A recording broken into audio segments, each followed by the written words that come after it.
Hello! Just a quick note before the video starts. This video just so happened to be the final project I made for a uni course that analyzed horror in video games, which should explain why it's slightly more serious and analytical than my usual style. It was a good course, and hopefully this video can make up for my prolonged absence from YouTube, and I hope to have a new, regular video coming out soon. But onto the actual content. Here is my video essay on Little Nightmares entitled Devouring Innocence. When you think of a monster, do you think of a grotesque, horrifying creature? Or do you think of the existential, psychological monstrosity that could lie within us, within you? No? Just me? Okay. Created by Tarsier Studios in 2017, Little Nightmares is a mixed 2D, 3D platformer horror game that takes place on a mysterious seafaring vessel called the Maw. You are in the shoes of a young child named Six, a reoccurring character in the series, as she explores the Maw, with a silent goal not even the player is aware of, if one exists at all. Using Little Nightmares as an example, we can explore how the game's portrayal of monstrosity opens discussions on social and cultural threats and taboos.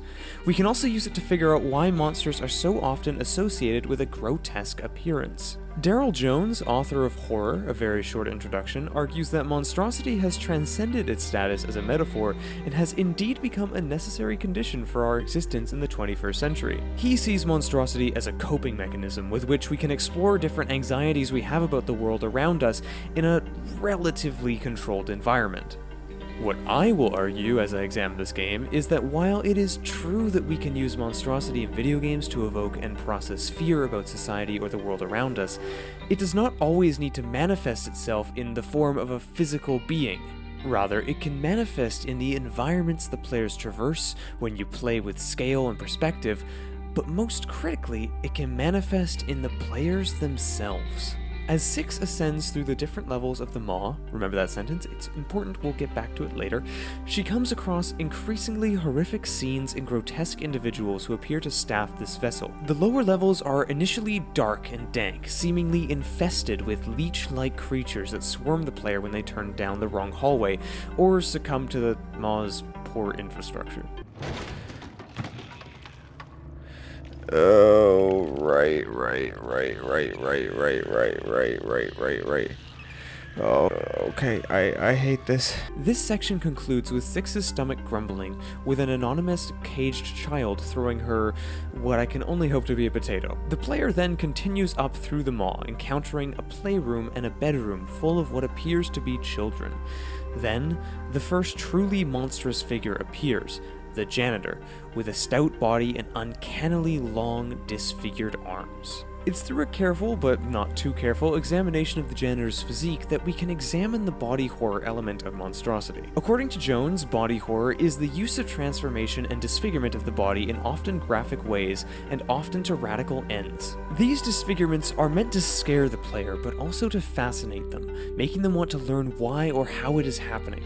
A spectacle you simply can't look away from. The janitor's design follows this to a T. His body creaks as he moves. His arms and hands are long enough to be discomforting, but not enough to make it satirical. His skin sags, almost as if he's wearing a mask of skin, with no visible eyes, just a mouth that makes sounds that are entirely alien.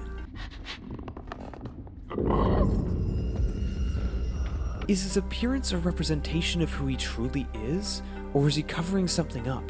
Or could his appearance and position in the Maw's hierarchy be a punishment? After escaping the janitor, this section yet again concludes with Six getting hungry, except this time the only food around is a rat that just got itself caught in a trap.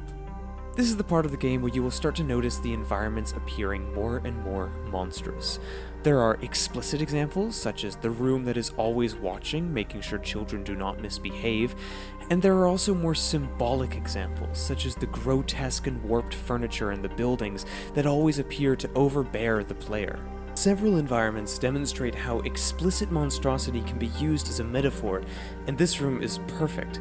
It provides a clue to what is happening to the children and possibly unseen adults aboard the vessel, with a direct reference to similar images we have likely seen in history books. You see genocidal imagery, and when you're forced to jump into this pit of shoes, it comes alive, attempting to swallow you as well.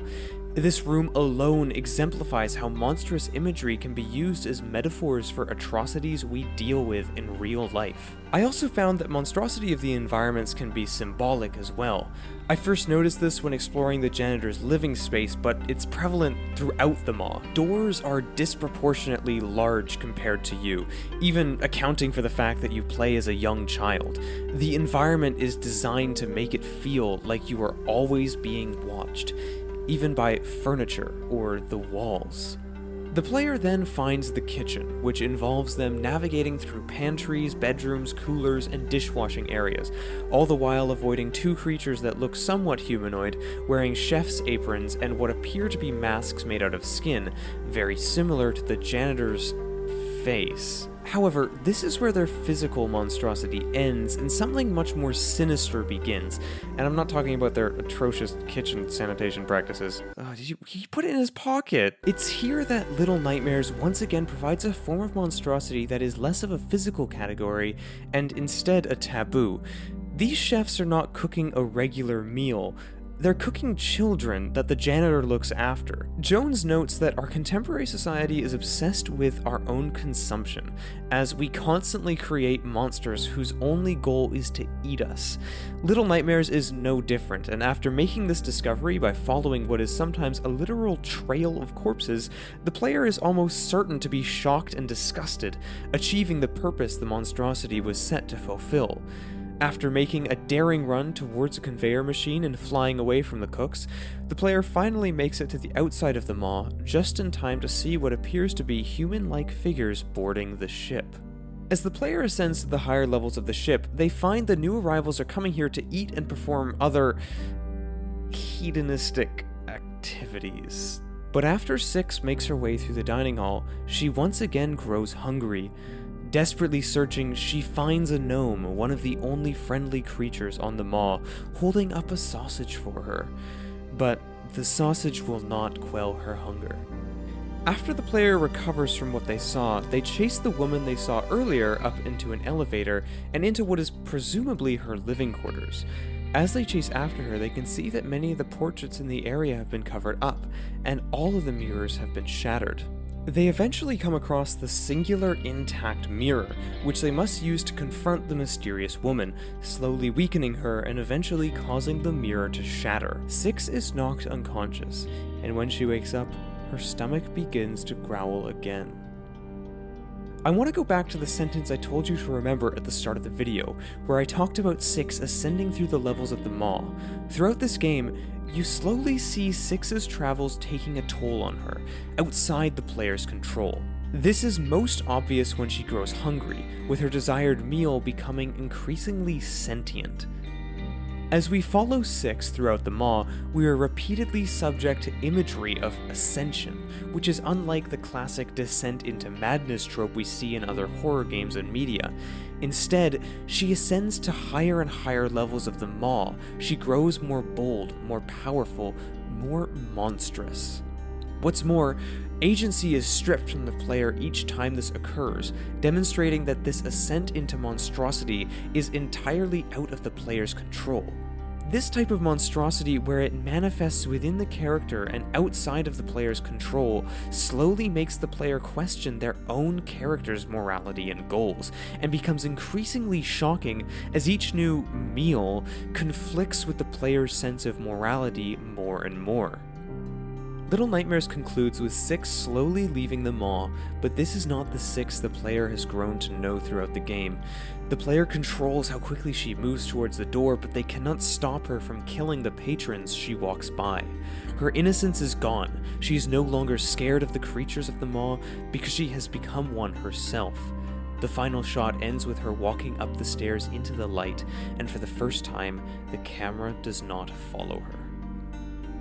Through the use of many ludic elements, Little Nightmares transcends the traditional bounds of monstrosity, and by using the medium of video games, it can evoke and help process social and cultural fears not only through the traditional physical forms of monstrosity, but also through psychological forms. It then increases the shock and horror value by restricting autonomy and forcing the player into a heightened sense of vulnerability by making them a child who can do nothing but run and hide.